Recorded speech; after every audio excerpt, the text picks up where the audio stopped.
ورحمة الله وبركاته. الحمد لله نحمده ونستعينه ونستغفره ونؤمن به ونتوكل عليه ونعوذ بالله من شرور أنفسنا ومن سيئات أعمالنا من يهده الله فلا مضل له ومن يضلل فلا هادي له ونشهد أن لا إله إلا الله وحده لا شريك له ونشهد أن سيدنا ونبينا مولانا محمدا عبده ورسوله أرسله الله بالحق بشيرا ونذيرا أما بعد فقد قال الله تعالى في كلامه القديم أعوذ بالله من الشيطان الرجيم بسم الله الرحمن الرحيم يا أيها الناس اعبدوا ربكم الذي خلقكم والذين من قبلكم لعلكم تتقون الذي جعل لكم الأرض فراشا والسماء بناء وأنزل من السماء ماء فأخرج به من الثمرات رزقا لكم فلا تجعلوا لله أندادا وأنتم تعلمون صدق الله العظيم. கண்ணியத்திற்குரிய பெரியோர்களே, சகோதரர்களே, அல்லாஹ் தஆலாவுடைய அருளால் 36வது வாரமாக தஃப்சீருடைய இந்த தொடர் பயான் இப்பொழுது ஆரம்பிக்கப்படுகிறது. சூரத்துல் பக்ராவுடைய 21 ஆயத்துகளுக்குரிய விளக்கங்கள் இதற்கு முன்னால் சொல்லப்பட்டிருக்கின்றன. 22வது ஆயத்திற்கும் சில விளக்கங்கள் முன்னால் கூறப்பட்டிருக்கின்றது.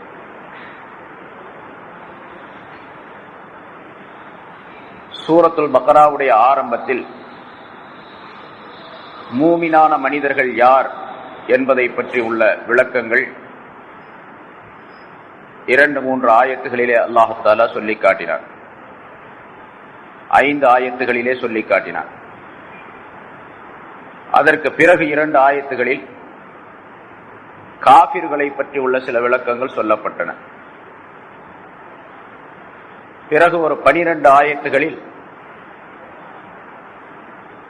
முனாஃபிகீன்களை பற்றியுள்ள, நயவஞ்சகர்களை பற்றியுள்ள செய்திகளை எல்லாம் அல்லாஹ் தஆலா குறிப்பிட்டார். 20 ஆயத்துகள் அத்தோடு முடிந்து விட்டன. 21வது ஆயத்தில் பொதுவாக மனிதர்களை அல்லாஹ் தஆலா அழைத்து அவர்களுக்குரிய கடமைகளை சுட்டிக்காட்டினார். அதுதான் இப்பொழுது வாசிக்கப்பட்ட 21, 22வது ஆயத்துகள். யா அய்யுஹன் நாஸ் உஅ்புது ரப்பக்கும், மனிதர்களே என்று உலகத்தில் உள்ள எல்லா மனிதர்களையும் அழைத்து அல்லாஹ் தஆலா சொல்லுகின்றான். உஅ்புது ரப்பக்கும், உங்களுடைய ரப்பை, உங்களை படைத்து காத்து பரிபாலித்து வளர்க்கின்ற, இரட்சிக்கின்ற உங்களுடைய ரப்பை நீங்கள் வணங்குங்கள்.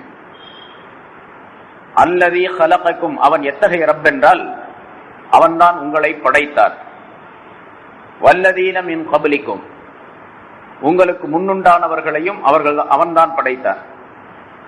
அப்படிப்பட்ட ரப்பை நீங்கள் வணங்குங்கள். லஅல்லக்கும் தத்தகூன், நீங்கள் பயபக்தியாளர்களாக ஆகிவிடுவதற்காக வேண்டி என்று அல்லாஹ் தஆலா சொல்லிக்காட்டி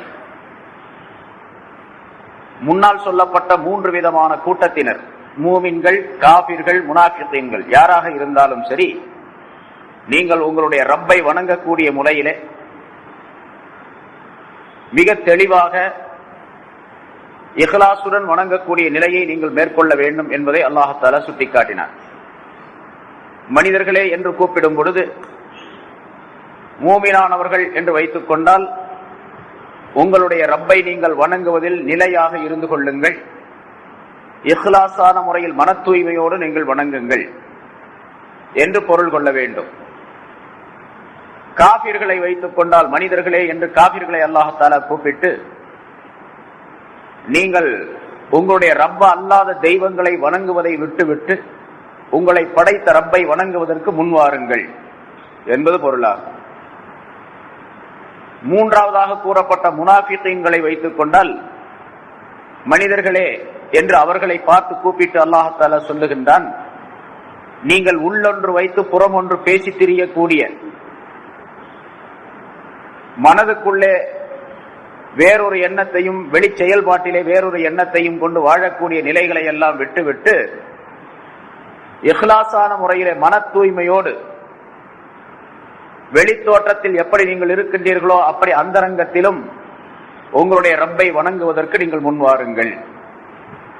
அந்த ரப்பை எப்படிப்பட்டவன்? உங்களையும் அவன் படைத்தான், உங்களுக்கு முன்னுண்டானவர்களையும் அவன் தான் படைத்தான். இந்த தன்மையை நீங்கள் மேற்கொண்டால், வணங்கும் தன்மையை மேற்கொண்டால் நீங்கள் பக்திமான்களாக ஆகிவிடக்கூடும் என்று அல்லாஹாலா சொல்லி காட்டுகின்றார். பிறகு அல்லாஹாலா தன்னை பற்றி உங்களை படைத்தானே அப்படிப்பட்ட ரப்பு என்னும் பொழுது அந்த ரப்பு இன்னும் எப்படிப்பட்ட வசதிகளை எல்லாம் வாய்ப்புகளை எல்லாம் உங்களுக்கு ஞாபகத்துகளை எல்லாம் தந்திருக்கின்றான், செய்து தந்திருக்கின்றான் என்பதை பற்றி அடுத்த ஆயத்திலே அல்லாஹாலா விளக்கிறார். அது பற்றியும் பல விளக்கங்கள் முன்னால் சொல்லப்பட்டிருக்கின்றன. அல்லதி ஜாலலக்கும் ஒரு அர்வ ஃபிராஷா, அவன் இந்த பூமியை உங்களுக்கு விரிப்பாக ஆக்கி தந்தான். பார்ப்பதிலே தோற்றத்திலே அது உருண்டையாக இருக்கின்றது. இருந்தாலும் மனிதர்கள் வாழ்வதற்காக வேண்டி அது பரந்த நிலமாக அல்லாஹ் ஆக்கி தந்திருக்கின்றான். முன்னாலும் அதற்குரிய விளக்கங்கள் சொல்லப்பட்டிருக்கின்றன. இந்த பூமி உருண்டையாக ஒரு கோளமாக இருந்தாலும் அதிலே மனிதன் வசிப்பதற்கு வேண்டிய வசதிகளை எல்லாம் அல்லாஹாலா செய்து தந்திருக்கின்றார். இது அவனுடைய அறிவையும் ஆற்றலையும் காட்டக்கூடிய ஒரு அமைப்பாக இருக்கின்றது. உருண்டையாக இருக்கக்கூடிய வட்ட வடிவமாக இருக்கக்கூடிய இந்த பூமியில் பொருள்கள் எல்லாம் நிலைத்து நிற்பதற்காக வேண்டி இந்த பூமிக்கு ஒரு ஆற்றலை அல்லாஹாலா தந்திருக்கின்றான். அது அவனுடைய ஆற்றலை காட்டக்கூடியதாக அமைந்திருக்கின்றது. அதற்கு பெயர் நாம் புவி ஈர்ப்பு சக்தி என்பதாக சொல்லுகின்றோம். அந்த புவி ஈர்க்கக்கூடிய சக்தி மட்டும் பூமிக்கு இல்லை என்று சொன்னால் இந்த பூமியின் மீது எந்த பொருளும் வாழ முடியாது, இருக்க முடியாது, தங்க முடியாது. புவி ஈர்ப்பின் காரணமாகவே இங்கு இருக்கக்கூடிய கடல், மலைகள், மரங்கள் மற்றும் செடி கொடிகள், பூமியில் இருக்கக்கூடிய அத்தனை பொருள்களும் மனிதன் உட்பட நிலைத்திருக்கக்கூடிய ஒரு சூழ்நிலையை அமைப்பை அல்லாஹாலா உண்டாக்கி தந்திருக்கின்றார். நம்ம பார்க்கிறோம், இந்த பூமியினுடைய மேற்பகுதியிலே இப்போது நாம் வசிக்கக்கூடிய இந்த பகுதியில் நாம் இருக்கக்கூடிய இந்த நிலையை இதற்கு நேர் கீழே உள்ளவர்கள், இந்த பூமியினுடைய நேர் ஒரு கோடு, குறுக்காக ஒரு கோடு போட்டால் அதற்கு எதிரிலே வரக்கூடிய நாடு அமெரிக்காவாக இருக்கும். நமக்கு நேர் எதிராக கீழ் நோக்கி இருக்கக்கூடியவர்கள் அமெரிக்கர்கள். வரைபடத்திலே நாம் பார்த்தால் அது தெரியும் நமக்கு. அங்கே இருக்கக்கூடியவர்கள் நம்மை பார்த்தால், நாம் அவர்களை பார்த்தால் தலைகீழாக தொங்கிக் கொண்டிருக்கக்கூடிய ஒரு நிலையை நாம் பார்க்கலாம். அவங்க எங்க கால் இருக்குதோ அந்த இடத்துல நம்முடைய கால் இருக்கின்றது. இதே அவர்கள் அங்கிருந்து பார்க்கும் பொழுது நாம் தலைகீழாக தொங்குவதை போன்று தெரியும். நாம் அவர்களை பார்க்கும் பொழுது அவர்கள் தலைகீழாக தொங்குவதை போன்று நமக்கு தெரிகின்றது. ஒரு பூமியுடைய உருண்டையை நாம் சற்று தூரத்திலே வைத்துக் கொண்டு அந்த பூமியினுடைய மேற்பகுதியிலே, அந்த உருண்டையினுடைய மேற்பகுதியிலே மனிதர்களுடைய கால்கள் எல்லாம் ஒட்டி கொண்டிருக்கக்கூடிய அமைப்பிலே ஒரு பொம்மையை நாம் தொங்கவிட்டால் தலைகள் எல்லாம் தலைகீழாக தொங்கிக் கொண்டிருக்கக்கூடிய ஒரு காட்சியை நாம் பார்க்கலாம். இதே போன்றுள்ள அமைப்பை இந்த பூமியிலே அல்லாஹ்தாலா மனிதர்கள் மட்டுமல்ல மற்ற எல்லா பொருள்களும் வசிப்பதற்குரிய ஒரு அமைப்பை உண்டாக்கி தந்திருக்கின்றார். இதற்கு பெயர் நம் புவி ஈர்ப்பு சக்தி என்பதாக சொல்லுகின்றோம். இது அல்லாஹ்தாலாவுடைய சக்தியை காட்டக்கூடியதாக அமைந்திருக்கின்றது. இந்த பூமிக்கு சக்தி கிடையாது, நான் அந்த சக்தியை கொடுத்து வைத்திருக்கின்றேன் என்று அல்லாஹ்தாலா சொல்லுகின்றார். இப்பொழுது இந்த பூமியிலே வாசம் செய்வதற்கு, வசிப்பதற்கு வேண்டிய, இப்ப இந்த கட்டடம் நிலையாக இருக்கின்றது, இந்த பாய்கள் எல்லாம் விரிக்கப்பட்டு இருக்கின்றன, நமக்கு மேலாக இந்த ஃபேன்கள் ஓடிக்கொண்டிருக்கின்றன, இந்த விளக்குகள் எல்லாம் வெளிச்சம் தந்து கொண்டிருக்கின்றது, நான் உட்கார்ந்து இருக்கின்றேன், நீங்கள் கேட்டுக்கொண்டிருக்கின்றீர்கள். இன்னும் எத்தனையோ மனிதர்கள் இந்த பூமியிலே ஓடி திரிந்து கொண்டிருக்கின்றார்கள். இங்கே பேருந்துகள் எல்லாம் ஓடிக்கொண்டிருக்கின்றன. இதுவெல்லாம் அந்த பூமிக்குரிய அந்த சக்தியின் காரணமாக, ஈர்ப்பு சக்தியின் காரணமாக அல்லாஹ் தந்திருக்கக்கூடிய ஆற்றல். ஈர்ப்பு சக்தி மட்டும் இல்லை என்று சொன்னால் எல்லா பொருளும் தலைகீழாக இருக்கக்கூடிய அத்தனை பொருள்களும் தனித்தனியாக உதிர்ந்து இந்த அண்ட வெளியிலே சுற்றி கொண்டிருக்கக்கூடிய ஒரு நிலையை அல்லாஹ்தாலா உண்டாக்கி வைத்து விடுவார். அதை ஏற்பட்டுவிடும். நாம் பார்க்கிறோம், இந்த ஈர்ப்பு சக்தி இல்லாத இடத்துல பூமியிலிருந்து சற்று உயரத்திற்கு சென்ற பின்னால், சுமார் ஒரு 400-500 கிலோமீட்டருக்கு அப்பால் நாம் சென்ற பின்னால், ஈர்ப்பு சக்தி இல்லாததின் காரணமாக அங்கே ஒரு பொருளை தூக்கி போட்டால் அந்த பொருள் இந்த அண்ட வெளியை சுற்றி கொண்டே இருக்கக்கூடிய ஒரு அமைப்பை அல்லாஹ் உண்டாக்கி வைத்திருக்கின்றார். ராக்கெட்ல போறவங்க நம்ம பார்க்கிறோம். இந்த காற்று மண்டலத்தை கடந்து அப்பால் சென்று விட்டால் அங்கே இருக்கக்கூடிய நிலை என்னவென்றால், எந்த பொருள் அந்த இடத்திலே போடப்படுகின்றதோ அந்த பொருள் அப்படியே அந்த ஆர்பிட், அந்த வட்டத்திலே சுற்றி கொண்டே இருக்கும், நீள்வட்டத்திலே சுற்றி கொண்டே இருக்கும். அதை நிறுத்துவதற்கு வேறொரு சக்தி அதை இழுத்து பிடித்தால் தான் முடியுமே தவிர, இல்லாவிட்டால் காலம் எல்லாம் சுற்றி கொண்டே இருக்கும். கியாமத் நாள் வரைக்கும் அது சுத்திக்கிட்டே தான் இருக்கு. இப்ப அந்த ஈர்ப்பு சக்தி இந்த பூமியில் இல்லை என்று சொன்னா நாமும் அப்படித்தான் இருப்போம். இங்க உட்கார்ந்து இருக்க முடியாது, இந்த கட்டடம் இருக்க முடியாது, இந்த பேன்கள் ஓட முடியாது, எல்லாம் இந்த அண்ட வெளியிலே சுத்திக்கிட்டே இருக்கும், எந்த விதமான பலனையும் பெற முடியாது. அதை அல்லாஹ் தஆலா சொல்லுகின்றான், அல்லதி ஜஅலலகுமுல் அர்ல ஃபிராஷா, இந்த பூமியை உங்களுக்கு அல்லாஹ் தஆலா விரிப்பாக ஆக்கி தந்தான், அதாவது நீங்கள் வசிப்பதற்குரிய ஸ்தலமாக ஆக்கி தந்திருக்கின்றான். அப்படிப்பட்ட ரப்பை நீங்கள் வணங்குங்கள் என்று அல்லாஹ் தஆலா சொல்லுகின்றான். புவியீர்ப்பு சக்தியை பற்றி முன்னாலும் நிறைய இதுக்கு முன்னால் உள்ள விளக்கங்கள்ல சொல்லப்பட்டது. மனிதனுக்கு இந்த புவியீர்ப்பு சக்தி எவ்வளவு தேவைப்படுகின்றது, மனிதன் வசிப்பதற்கு தேவைப்படுகின்றது, இங்கே இருப்பதற்கு. அதே போன்று மனிதனுடைய உடலுக்கு எவ்வளவு தேவைப்படுகின்றது என்பது பற்றி மருத்துவர்கள் குறிப்பிடக்கூடிய நேரத்தில், புவியீர்ப்பு சக்தி மட்டும் இல்லை என்று சொன்னால் மனிதன் இங்கே நிலையாக இருக்க முடியாது என்பது மட்டுமல்லாமல், மனித உடலிலே இருக்கக்கூடிய எலும்புகள் எல்லாம் சக்தி இழந்துவிடும். மனிதனுடைய எலும்புக்குள்ளே இருக்கக்கூடிய சத்துகள் இருக்கின்றனவே, முஹ் என்பதாக அரபியிலே சொல்லப்படும், அதை மஜ்ஜை என்பதாக தமிழிலே சொல்லுவார்கள். அதை அந்த மூளை உறிஞ்சி சாப்பிடுகின்றோம் அல்லவா நாம் ஆட்டுக்கறியிலே, அந்த மூளை எல்லாம் செயல் இழந்து போய் கால்சியம் என்று சொல்லப்படக்கூடிய சுண்ணாம்பு சத்துக்கள் எல்லாம் இல்லாமல் ஆக்கப்பட்டு எலும்புகள் எல்லாம் உடைந்து விடக்கூடிய அளவுக்கு ஆகிவிடும். புவியீர்ப்பு சக்தி இல்லை என்று சொன்னார். புவியிலே இந்த பூமிக்கு ஈர்க்கக்கூடிய சக்தி மட்டும் இல்லை என்று சொன்னால் மனிதனுடைய உடலிலே இருக்கக்கூடிய எலும்புகள் எல்லாம் நொறுங்கி விடக்கூடிய நிலை ஏற்பட்டுவிடும். இது மருத்துவர்களுடைய ஆய்வு. அதை அல்லாஹ் தஆலா சொல்லுகின்றான், இந்த பூமியை உங்களுக்கு வசதியாக, நீங்கள் வாழ்வதற்கு தகுதியாக, பிராஷாக, விரிப்பாக உங்களுக்கு அவன் ஆக்கி தந்தான். ஏராளமான விளக்கங்கள் அது முன்னாலும் சொல்லப்பட்டிருக்கின்றன. அதே போன்று வஸ்ஸமா பினாஆ, வானத்தை கூரையாக, முகடாக உங்களுக்கு ஆக்கி தந்திருக்கின்றான். வானத்தை முகடாக ஆக்கி தந்திருக்கின்றான்.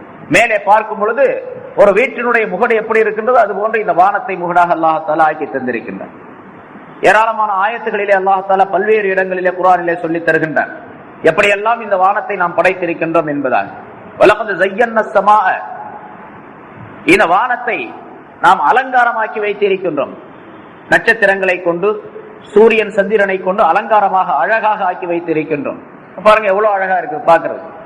சில நேரங்களில் வானங்கள், அந்த மேகங்கள் சூழ்ந்திருக்கக்கூடிய நேரத்திலே பல்வேறு விதமான மேகங்கள், பல வண்ணங்களிலே இருக்கக்கூடிய மேகங்களை பார்க்கும் பொழுது ரொம்ப அழகா தெரியும். அந்த மேகங்கள் வானத்தில், இந்த வான வெளியிலே சுற்றி கொண்டிருக்கக்கூடிய, அமைக்கப்பட்டு இருக்கக்கூடிய மேகங்களின் வண்ணங்களை கொண்டுதான் மனிதன் தன்னுடைய வண்ணங்களை கற்பனை செய்து கொள்ளுகின்றான். அழகான வண்ணங்கள் தீட்டப்படுகின்றன, அழகான காட்சிகள் தயார் செய்யப்படுகின்றன என்று சொன்னால், இயற்கையாக அல்லாஹ் தஆலா செய்திருக்கக்கூடிய அந்த வானவெளியிலே நிகழ்த்தி காட்டிக் கொண்டிருக்கக்கூடிய வண்ணங்களின் மூலமாக, மேக வண்ணங்களின் மூலமாக அந்த காட்சியை மனிதன் கற்பனை செய்து தன்னுடைய அழகுக்காக வேண்டி அதனை அமைத்துக் கொள்ளுகின்றார். சூரியன் மறையக்கூடிய நேரத்திலே எந்த விதமான மேகங்கள் இல்லாத இடத்திலே நாம் பார்த்தால் அந்த காட்சி, அற்புதமான காட்சியை நாம் பார்க்கலாம். அல்லது மழை பெய்யக்கூடிய நேரத்திலே தூறலாக இருக்கக்கூடிய பொழுது வானத்திலே சூரியன் பிரகாசமாக இருந்து மேகங்கள் அங்கே சுற்றி கொண்டிருக்கக்கூடிய சூழ்நிலை ஏற்பட்டால் அந்த மேகங்களிலே அந்த தூறல்கள் விழுந்து அங்கே ஒரு விதமான காட்சியை ஏற்படுத்துகின்றன. ஒரு வில் மாதிரி உள்ள வளைவை ஏற்படுத்துகின்றது. அதற்கு பெயர் வானவில் என்பதாக நாம் சொல்லுகின்றோம். அதிலே அடுக்கடுக்காக 7 கலர்களை, 7 வண்ணங்களை நாம் பார்க்கின்றோம். இதெல்லாம் வானத்திலே அல்லாஹ் தஆலா நிகழ்த்தி வைக்கக்கூடிய அவனுடைய ஆற்றலையும் அறிவையும் காட்டக்கூடிய அற்புதமான நிகழ்ச்சிகள் இதுவெல்லாம்.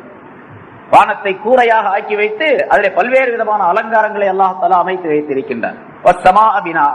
வானத்தை கூரையாக, முகடாக அவன் ஆக்கி வைத்திருக்கின்றான் என்று அல்லாஹ் தஆலா சொல்லுகின்றான். நிறைய விளக்கங்கள் முன்னாலும் சொல்லப்பட்டன. பிறகு அந்த மேகங்களில் இருந்து வானத்திலிருந்து மழையை அல்லாஹ் தஆலா அவன் பொழிய வைக்கின்றான், இறக்கி வைக்கின்றான். வானத்திலிருந்து வரக்கூடிய மழை முன்னாலும் அதற்கு விளக்கம் சொல்லப்பட்டிருக்கு. நீங்க நம்ம எவ்வளவுதான் இந்த பூமியிலிருந்து தண்ணியை எடுத்தாலும் கூட வானத்திலிருந்து பொழியக்கூடிய தண்ணிக்கு ஈடாக ஆகாது.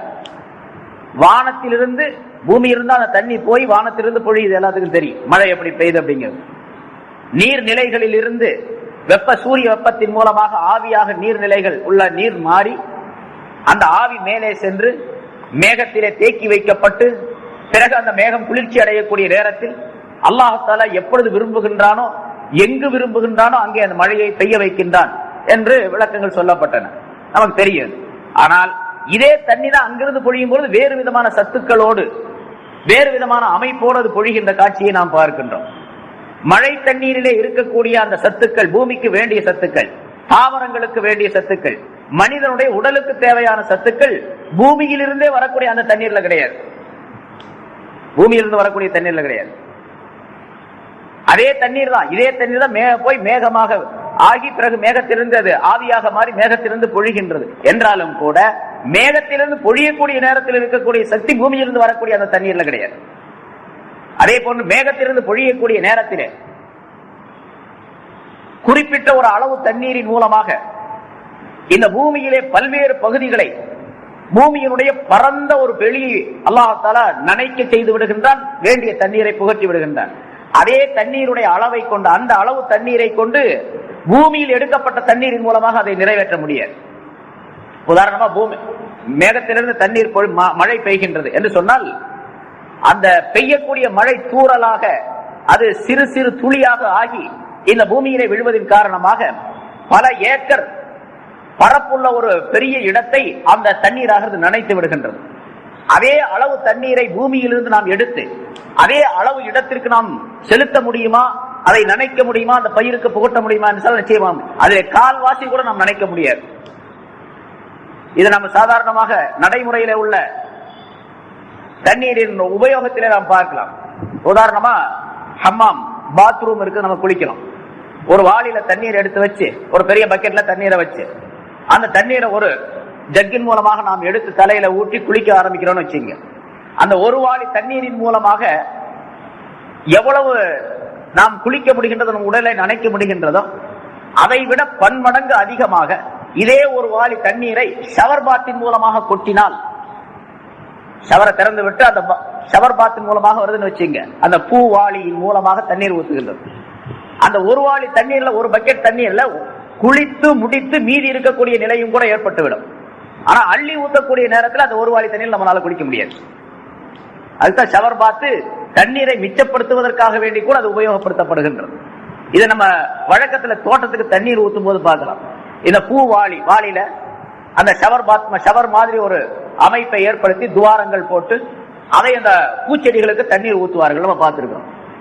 இதுல ரெண்டு விதமான பலன்கள் இருக்கின்றன. அந்த வாளியில், அந்த பூ வாளியிலே தண்ணீரை ஊற்றுவதில் ரெண்டு விதமான பலன்கள் இருக்கின்றன. ஒன்று தண்ணீர் குறைவாக செலவாகும், இன்னொன்று மிக மிருதுவான முறையிலே தண்ணீரை அந்த செடிகளுக்கு, பூச்செடிகளுக்கு அல்லது செடிகளுக்கு ஊற்றக்கூடிய நிலையும் ஏற்படும். அதையே ஒரு வாளியில வச்சுக்கிட்டு ஒரு கோலையின் மூலமாக அதை எடுத்து நம்ம ஊத்தினா அந்த அளவுக்கு அந்த செடிகளை நனைக்க முடியாது. நனைக்க முடியாது என்பது மட்டுமல்ல, அது ஊற்றக்கூடிய வேகத்திலே அந்த செடிக்கு பழுது ஏற்படக்கூடிய சூழ்நிலையும் ஏற்பட்டுவிடும். பிறகு அதிகமான தண்ணீரும் செலவாகும். இதையெல்லாம் தவிர்ப்பதற்கு பூவாளியின் மூலமாக ஊற்றினால் மிக எளிதாக, மிக மிருதுவாக, குறைந்த தண்ணீரின் மூலமாக அத்தனை செடிகளையும் நனைக்கக்கூடிய ஒரு பக்குவத்தை இந்த மேகத்திலிருந்து பொழியக்கூடிய தண்ணீரை வைத்துத்தான் மனிதன் கண்டுபிடித்தான். இது அல்லாஹ் தஆலாவுடைய ஏற்பாடு. சரி, மேகத்திலிருந்து பெய்யக்கூடிய மழை இருக்கின்றது, அது மனிதனுக்கு மிகப்பெரிய பலன்களை தந்து விடுகிறது. அத்தோடு மட்டுமல்லாமல் பூமியில் இருக்கக்கூடிய தண்ணீரை விட அதிகமான சத்துக்கள் நிறைந்ததாக அந்த மேகத்திலிருந்து பொழியக்கூடிய தண்ணீருக்கு அல்லாஹ் தஆலா அமைத்து வைத்திருக்கின்றான். அது உயிரோட்டம் உள்ள தண்ணீராக, அதாவது செடிகளை, மரம் செடி கொடிகளை, மனிதனுடைய வாழ்க்கையை உயிர் பெற செய்யக்கூடிய ஒரு அமைப்பை அல்லாஹ் தஆலா அந்த தண்ணீர்ல வச்சிருக்கிறான். அதனால அன்ஸல மினஸ் ஸமாஇ மாஅ, வானத்திலிருந்து, மேகத்திலிருந்து, வானத்திலிருந்து என்று சொன்னால் மேகத்திலிருந்து தண்ணீரை அவன் தான் இறக்கி வைத்தானே, அப்படிப்பட்ட உங்களுடைய ரப்பை நீங்கள் வணங்குங்கள். சரி, தண்ணீரை இறக்கி வைக்கிறது மட்டுமல்ல, மழையை பெய்ய வைப்பது மட்டுமல்ல, பிறகு சொல்லுகின்றான் அவனுடைய குதிரத்துகளை, அவருடைய ஞானத்தை அல்லாஹ் சொல்லுகின்றான். அதன் மூலமாக, அந்த மழையின் மூலமாக பல்வேறு விதமான பழங்களை இந்த பூமியிலிருந்து வெளியாக்கினான் அவன். ரிஸ்கன் லக்கும், உங்களுக்கு உணவாக, நீங்கள் சாப்பிடுவதற்கு உணவாக பல்வேறு விதமான பழங்களை உங்களுக்கு அதன் மூலமாக வெளியாக்கினார். எத்தனை வகையான பழங்களை சாப்பிடுறோம். இதுல அல்லாஹ் தஆலா இன்னொரு குதிரத்தை சுட்டி காட்டுகின்றான். ஒரே விதமான தண்ணீர் தான், ஒரே விதமான பூமி தான், ஒரே மாதிரியாக பார்வைக்கு தெரியக்கூடிய பூமி, ஒரே விதமாக பார்வைக்கு தெரியக்கூடிய தண்ணீர். இந்த பூமியிலே அந்த தண்ணீர் ஊற்றப்பட்டு பொழியப்பட்டு அந்த பூமியிலிருந்து விளையக்கூடிய பழங்கள் பல நூற்றுக்கணக்கான வகைகள், ஒன்றல்ல இரண்டல்ல, நூற்றுக்கணக்கான வகையான பழங்கள் இருக்கின்றன. ஒவ்வொன்றுக்கும் தனித்தனி ருசிகள், சுவைகள், ஒவ்வொன்றுக்கும் தனித்தனி தன்மைகள், தனித்தனி சக்திகள் அல்லாஹ் தஆலா கொடுத்தார். ஆப்பிளுக்குள்ள சக்தி ஆரஞ்சுக்கு இல்லை, அதற்குரிய சக்தி வாழைப்பழத்திற்கு கிடையாது, அதற்குரிய சக்தி மற்ற காய்கறிக்கு கிடையாது. ஒவ்வொரு காய்கறிக்கும் தனித்தனியான சக்திகளை அல்லாஹ் தஆலா வைத்திருக்கின்றார், தனித்தனியான சுவைகளை அமைத்து வைத்திருக்கின்றார். ஆனால் மண் ஒன்று, தண்ணீரும் ஒன்று. ஒரே மாதிரி தண்ணீர், ஒரே மாதிரி மண். ஆனால் இந்த மண்ணுக்குள்ளே பல சத்துக்களை அல்லாஹ் தஆலா அமைத்து வைத்திருக்கின்றார். இது அல்லாஹ் தஆலாவுடைய குதிரத்தையும் அவருடைய அறிவையும் காட்டக்கூடியது. முன்னால் நான் சொன்னேன், ஒரே ஒரு பிடி மண்ணை எடுத்துக்கொண்டால் நாம் எத்தனை விதமான காய்கறிகளை சாப்பிடுகின்றோமோ, எத்தனை விதமான பழங்களை சாப்பிடுகின்றோமோ, எத்தனை விதமான தாவரங்கள் இந்த பூமியிலிருந்து முளைக்கின்றனவோ, அவை அனைத்துடைய சக்தியையும் ஒரே ஒரு பிடி மண்ணிலே அல்லாஹ் தஆலா அமைச்சு வச்சிருக்கிறார். இந்த ஒரு பிடி மண்ணு தான். இந்த ஒரு பிடி மண்ணுக்குள்ளாக நெல் விளையக்கூடிய தன்மை, அதே போன்று கோதுமை, சோளம், கம்பு, ராகி, திணை என்று சொல்லப்படக்கூடிய நவதானியங்கள், இன்னும் அதுபோன்று எத்தனையோ தானியங்கள் வகைகள், அதே போன்று செடி கொடிகள், ஆயிரக்கணக்கான லட்சக்கணக்கான செடி கொடிகள், மருத்துவத்திற்கும் மனிதனுக்கு தேவையான மருத்துவத்தை கொடுக்கக்கூடிய செடி கொடிகள், மனிதனுடைய உயிரை போக்கக்கூடிய செடி கொடிகள், மனிதனுடைய உயிர் வாழ்வதற்காக வேண்டிய உள்ள செடி கொடிகளும், மனிதனுடைய உயிரை போக்குவதற்காக விஷசக்தி நிறைந்த செடி கொடிகளும் உண்டு. அதே போன்று எத்தனை விதமான பழங்கள், எத்தனை விதமான காய்கறிகள், தானியங்கள், இவை அனைத்தையும் ஒரே ஒரு பிடி மண்ணுக்குள்ளே உள்ள சக்தியின் மூலமாக அல்லாஹ் தஆலா வளர்க்கின்றார். அதே மண்ணு தான். ஒரு பிடி இங்க மண் எடுத்தோம்னா இதே மண்ணு தான் அடுத்த ஒரு 10 ஸ்டெப் அல்லது 100 அடி 1000 அடி அந்த பக்கம் போனார். ஆனா எல்லா இடத்திலும் இருக்கக்கூடிய அந்த சக்தியை அல்லாஹ் தஆலா அது அதனுடைய இடத்திலே இருக்கக்கூடிய விளையக்கூடிய அந்த பயிர்களுக்கும் காய்கறிகளுக்கும் பழங்களுக்கும் அல்லாஹ் தஆலா கொடுத்து அதை மனிதனுக்கு உணவாக ஆக்கி தந்திருக்கின்றார். பெரும்பாலும் உணவுக்காக வேண்டி பயன்படுது. அதனால அல்லாஹ் தஆலா ரிஸ்கன் லக்கும் என்று இங்கே சொல்லுகிறார், உங்களுக்கு உணவாக அந்த மழையின் மூலமாக பலவிதமான காய்கறிகளை பழங்களை பாஹ்ரஜ வெளியாக்கி தந்தானே, உற்பத்தி செய்கின்றானே, அப்படிப்பட்ட உங்களுடைய ரப்பை நீங்கள் வணங்குங்கள். ஆகவே ஃபலா தஜஅலூ லில்லாஹி அன்தாதா, அல்லாஹ் தஆலாவுக்கு நீங்கள் எந்த இணைகளையும் நீங்கள் ஆக்கிவிட வேண்டாம். வஅன்தும் தஅலமூன், நீங்கள் அறிந்தவர்களாக இருக்கும் நிலைமையில், அறிந்திருக்கும் நிலைமையில் தெரிந்து கொண்டே நீங்கள் அவனுக்கு இணையை ஆக்கிவிட வேண்டாம் என்று அல்லாஹ் தஆலா சொல்லுகின்றார். அல்லாஹ் தஆலா தன்னுடைய நியாமத்துகள், மனிதனுக்கு செய்திருக்கக்கூடிய நியாமத்துகளை அல்லாஹ் தஆலா சொல்லி காட்டினான். அல்லதி ஹலகக்கும் வல்லதீன மின் கபலிக்கும், உங்களை படைத்தான், உங்களுக்கு முன்னுண்டானவர்களை படைத்தான் என்ற வாசகத்தின் மூலமாக, ஆயத்தின் மூலமாக மனிதனுக்குள்ளே அல்லாஹ் தஆலா ஏற்படுத்தி தந்திருக்கக்கூடிய நியாமத்துகளை சிந்திக்குமாறு அல்லாஹ் தஆலா கட்டளையிடுகின்றார். இது நியாமத்தே அன்ஃபுஸி என்பதாக சொல்லப்படும். மனிதனுக்குள்ளே உள்ள நியாமத்துகள். எனக்குள்ள எத்தனை நியாமத்துகள்? 1 2 நம்மளால சொல்லியிருக்கிற நிறைய. அலி ரலியல்லாஹு தஆலா அன்ஹு அவர்கள் சொல்லுவதை போன்று ஃபிக்ருக ஃபீக யக்ஃபீக, உன்னையே நீ சிந்தித்து பார்த்தால் அதுவே உனக்கு நீ படிப்பினை பெறுவதற்கு போதுமானது. வலைஸ ஷைஉன் ஹாரிஜம் மின்க, இந்த அகிலத்தில் உள்ள பிரபஞ்சத்தில் உள்ள எந்த பொருளும் உன்னுடைய உடலை விட்டு அப்பாற்பட்டதல்ல. உன்னுடைய உடலுக்குள்ளே இந்த பிரபஞ்சத்தில் இருக்கக்கூடிய அத்தனை பொருள்களுடைய சத்துக்களும் சாரங்களும் அமைய பெற்றிருக்கின்றன, அடங்கி கிடக்கின்றன என்பதாக சொல்லுகின்றார்கள். நீ ஒரு சிறிய உருவம் என்பதாக உன்னை பற்றி நினைத்துக் கொண்டிருக்கின்றாய், உனக்குள்ளே ஒரு பெரிய ஆழம், பெரிய பிரபஞ்சம் அடங்கி இருக்கின்றது என்பதாக சொல்லுகின்றார்கள் மனிதனுக்குள்ளே. ஆக மனிதனை பற்றி சிந்தித்து பார்க்க வேண்டும். மனிதனே நீயே உன்னை பற்றியே சிந்தித்து பார். என்று வேறொரு இடத்தில் அல்லாஹ் தஆலா சொல்ல, உங்களையே நீங்கள் சிந்தித்து பார்க்க கூடாதா, நோட்டமிட்டு பார்க்க கூடாதா என்று அல்லாஹ் தஆலா கேட்கின்றார். ஆக நியாமத்தே அன்ஃபுஸி, மனிதனுக்குள்ளே இருக்கக்கூடிய நியாமத்துகளை முதலாவதாக முதல் ஆயத்திலே 21வது ஆயத்திலே அல்லாஹ் தஆலா சொல்லி காட்டினார். பூமியை படைத்தான், பூமியை உங்களுக்கு விரிப்பாக ஆக்கி தந்தான், வானத்தை கூரையாக தந்தான், மழையை பெய்ய செய்தான், அதிலும் பிறவழுக்கங்களை வெளியாக்கினான், உற்பத்தி செய்தான் என்று சொல்லக்கூடிய இந்த ஆயத்திலே 2வது ஆயத்திலே 22வது ஆயத்திலே நியாமத்தை ஆபாகி, மனிதனுக்கு வெளியே இருக்கக்கூடிய நியாமத்துகளை சொல்லி காட்டுகின்றார். மனிதன் உடலிலிருந்தே பெறக்கூடிய நியாமத்துகள் ஒரு வகை, மனிதன் உடலுக்கு அப்பால் வெளியிலிருந்து பெறக்கூடிய நியாமத்துகள் இன்னொரு வகை. அந்த 2 வகையான நியாமத்துகளையும் இந்த ஆயத்தில் 2 ஆயத்தில் சொல்லி காட்டுகின்றனர். இந்த 2 ஆயத்துக்கு மட்டும் தனித்தனியான விளக்கங்கள் ஒவ்வொன்றாக நாம் சொல்ல வேண்டும். சொல்லிட்டே இருக்கலாம், 1 நாள் 2 நாள் 1 மாசம் 2 மாசம் அல்ல, காலம் எல்லாம் சொல்லிக்கிட்டே இருக்கலாம். அவ்வளவு அற்புதமான கருத்துக்களை அல்லாஹ் தஆலா இந்த 2 ஆயத்துகளிலே சொல்லி காட்டுகின்றார். ஆகவே எல்லாம் சொல்லிட்டு அல்லாஹ் தஆலா சொல்றான், அவனையே நீங்கள் வணங்குங்கள், உங்களுடைய ரப்பையை நீங்கள் வணங்குங்கள் என்று சொல்லிவிட்டு ஃபலா தஜஅலூ லில்லாஹி அன்தாதா, ஆகவே அப்படிப்பட்ட அந்த அல்லாஹ்வுக்கு நீங்கள் எந்த இணைகளையும் ஆக்கி விடாதீர்கள். இணைகளை ஆக்கி விடாதீர்கள்.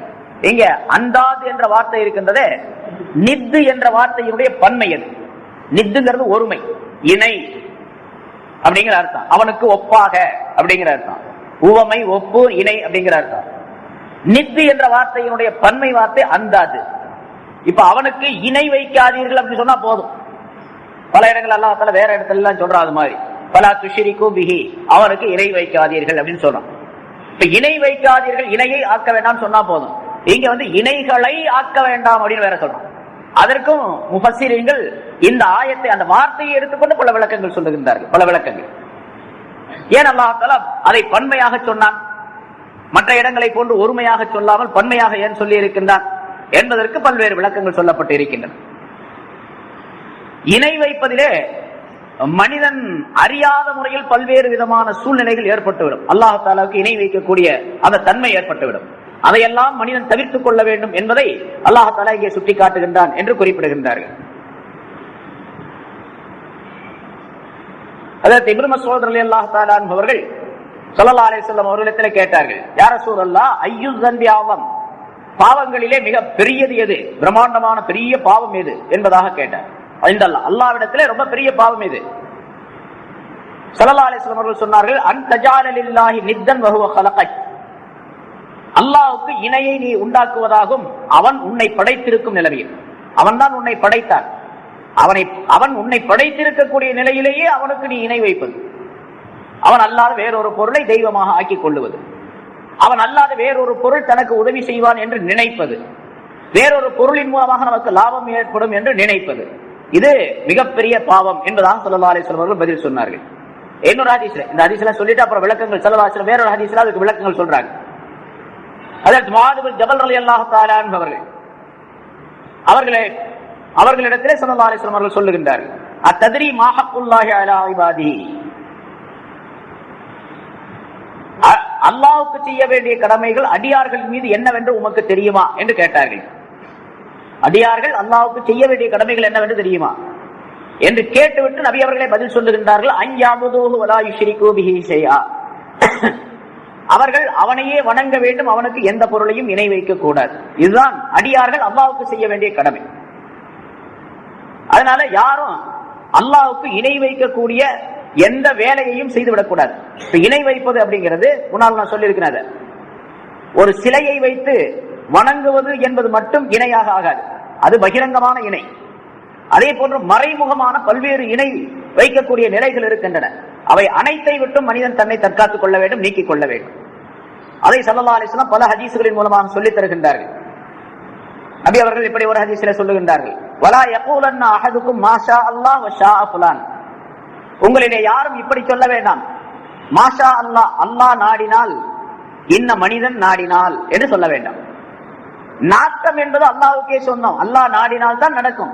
அல்லாஹ் நாடினால், பிறகு இவரும் நாடினால். நம்ம சில பேர் தெரியாமல சொல்லக்கூடிய நிலை உண்டு, அல்லாஹ்வுக்கு அடுத்தாப்புல நீங்க தாங்க எனக்கு அப்படின்னு. அல்லாஹ் தான், அப்புறம் அடுத்தாப்புல இவரெல்லாம் கிடையாது. அல்லாஹ் தான் எல்லாத்தையும் செய்யக்கூடியவன். அல்லாஹ் நாடினால் நடக்கும், அல்லாஹ் நாடினால் நீங்களும் நாடினால் நடக்கும் அப்படின்னு சொல்லக்கூடாது. அல்லாஹ் நாடினால், இன்ன மனிதன் நாடினால் என்று சொல்லக்கூடாது.